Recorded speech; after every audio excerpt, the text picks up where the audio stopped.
Hi, this is Miss Litton, and this is lunchtime, and we have a few members here. Say hi. Hello. Who remembered there was a review today for the quiz you're having tomorrow. Yes, tomorrow. I'm glad you're watching this video. Okay, on DNA technology. So we talked about cloning, where you make identical copies. We talked about the need, when you talk about recombinant DNA, what do you hear in the word recombinant? Recombine, so you have new. And are you making recombinant DNA right now? Yeah, you're in the process of making recombinant DNA because you're combining from Piara. Why aren't you helping them? Piara and pecan, right? Okay. So you need to have a vector, and a virus can be used as a vector, or a plasmid, and that's what you're working with in your lab is plasmids. So here you can see that extra ring of DNA, that plasmid, and that's what you're manipulating. Then you're going to give it to a living cell, to bacterium, and so it will express those traits. So in this example, they're talking about cutting out the insulin gene from a human insulin gene, splicing it into a plasmid. And at this point, you should know what would you use to cut the insulin gene out and to cut open the plasmid? What would you? Restriction enzymes, and they cut out a specific series of bases called a restriction site or recognition sequence. Yeah.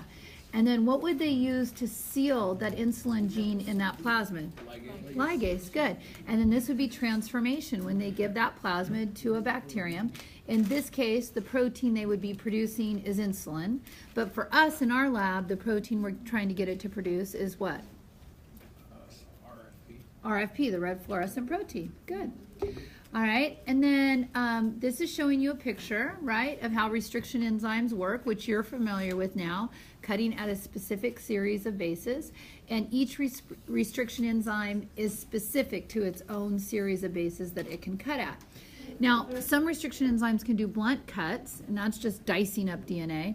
But the ones that are most useful in genetic engineering are the ones that come in and cut across, and what do they create? Sticky ends. And the benefit of sticky ends is you can mix and match DNA that is cut with similar or the same restriction enzyme, so you can combine DNA from two different organisms. Yes, I heard it. Okay, and so you can see that in this picture here. Did I go too fast on anything right there? Nope. Okay. All right, and then in this case, it's just showing you that when you make, in our case, we make our recombinant plasmid and we give it to a bacterium, then they'll make clones of themselves. So in our case, every single clone will also be able to make that RFP protein if it got that particular gene and we turn that gene on. They grow up bacteria like an Amgen in giant, those are not giant ones, they're bigger ones, bioreactors, and then they'll lyse open the cell and harvest whatever protein they're trying to get. In this case, they're genetically modifying plants, so the whole plant is producing an insecticide. So instead of spraying insecticide, the plant's generating its own insecticide to kill off bugs. Okay, and here you have a couple questions. Do you have a computer you can log into? Or a phone? Here, I'm going to remove the current students from there. Be whatever you want to be. I'll pause this real quick.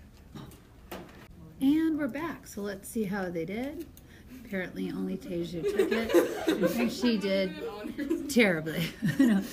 So on this one, most of you got this. When you need to introduce a foreign gene, you're going to need to have a way to cut, and you're going to need a way to have it tape. For those of you who picked DNA ligase and DNA polymerase, it doesn't do any. What does DNA polymerase do? Remember? It's like to make more DNA. Yeah. Okay, so if you're trying to introduce, you've got to have scissors, you've got to have tape, and that's how you insert a gene. All right, that was the only question there.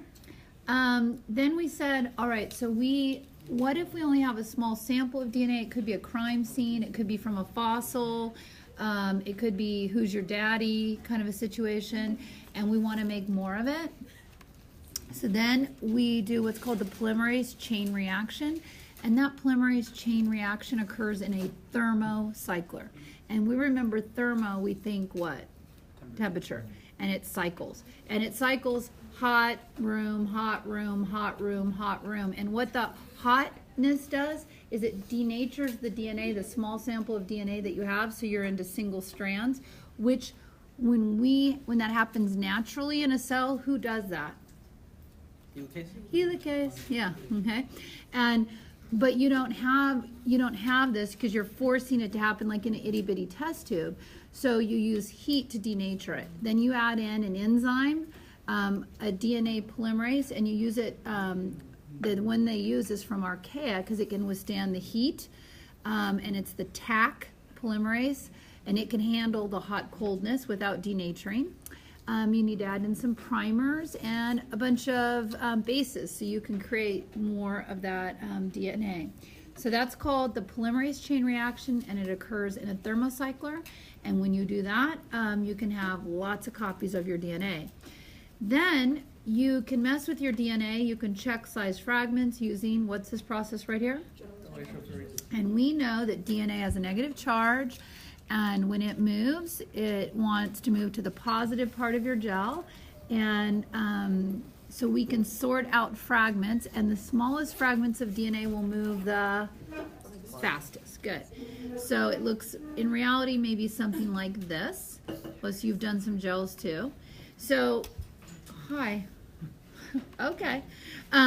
So how you could use this in a lab situation is you would go ahead and take your small sample of DNA, do your polymerase chain reaction to make more DNA. Then you could cut with scissors. And you know, if you have mystery DNA, like who's your daddy DNA, or am I related to you, or fossil, or crime scene, that as long as you have something to compare it with, a known sample, you can use it to identify it, because the same DNA is going to have the same restriction sites. So it's going to generate the same size fragments, and that's like your DNA fingerprint, right? Okay.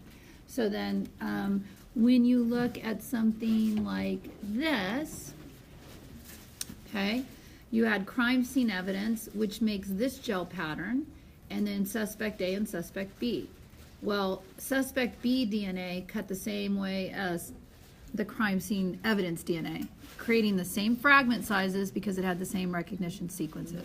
So then you could identify, oh, that blood or sample came from suspect B.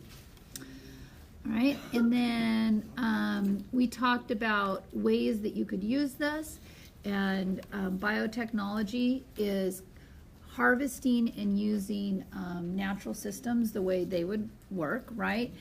To create some product that we want, which you're doing right now. You're trying to create a product you want, that red fluorescent protein, so you're doing biotechnology.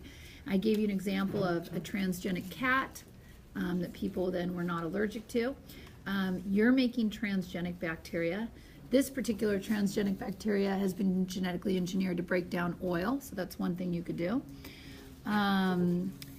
You could, that's in the wrong spot. We already talked about making transgenic plants, and maybe you could make them so that they are resistant to frost, but you know that that slide's a lie, right? I told you that. Here are some transgenic plants. Here's my favorite one, the pomato. You could genetically engineer plants to carry antibodies, clotting factors, hormones. You know that when you're a kid, when you go to school, you have to, before you go to school, you have to go and get your what? Your vaccines, your shots, right? So that has to be administered by a doctor. You have to get your shots, and usually you have some sterile process of doing that. It would be much easier if you just had a big old barrel of apples and said, every child eat this apple, and then you had your vaccine, right?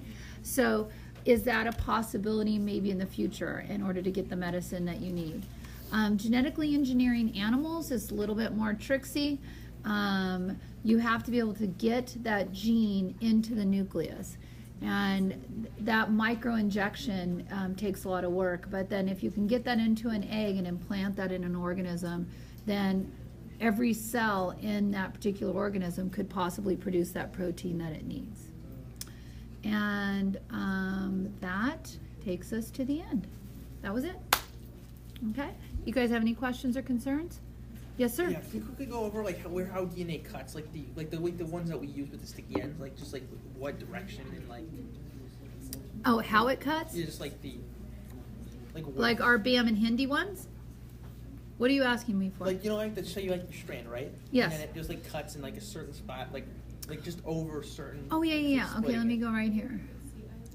So, when that enzyme attaches on, okay, in this case, okay, in this case you can see it's coming in here and coming out, right? And it's coming out over here.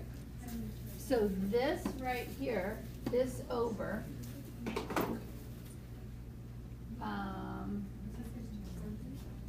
right? This whole section right here is going to come off, and that's what this is right here. And then this section right here is going to come off, it's right here. So if I cut another strand of DNA with that same restriction enzyme, it'll have these same series of bases that I can connect back together. Did I answer your question or not? Yes, I just have another other question. Okay, go ahead. Off that, just real quick about the when you know, like, how you have a certain, like, recognition thing, like a Recognition sequence? yeah, like a recognition sequence. Like, where does it cut in that recognition sequence? Like, does it cut afterwards, before, or in the middle? When they give you a recognition sequence, actually we're going to go over that tomorrow too. Here, I'll show you.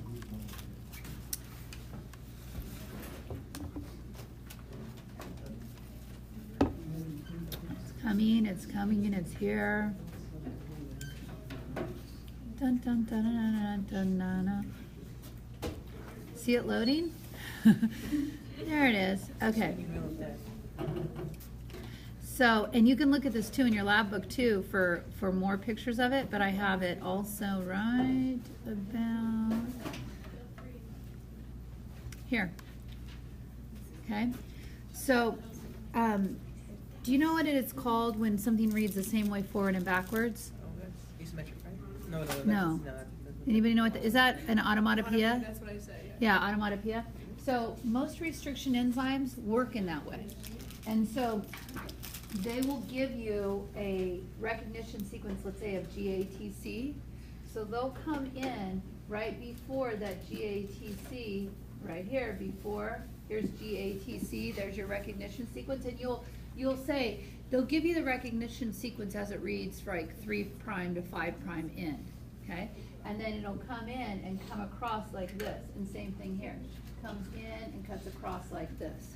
But you see how it reads the same way forwards and backwards? Yeah. Okay, so that's why it can work on both sides. Okay, so it just goes in front of it, right? Yeah. Okay. You Yeah, I got got it. it. All right, don't stay up too late. Have a piece of toast. See you mañana.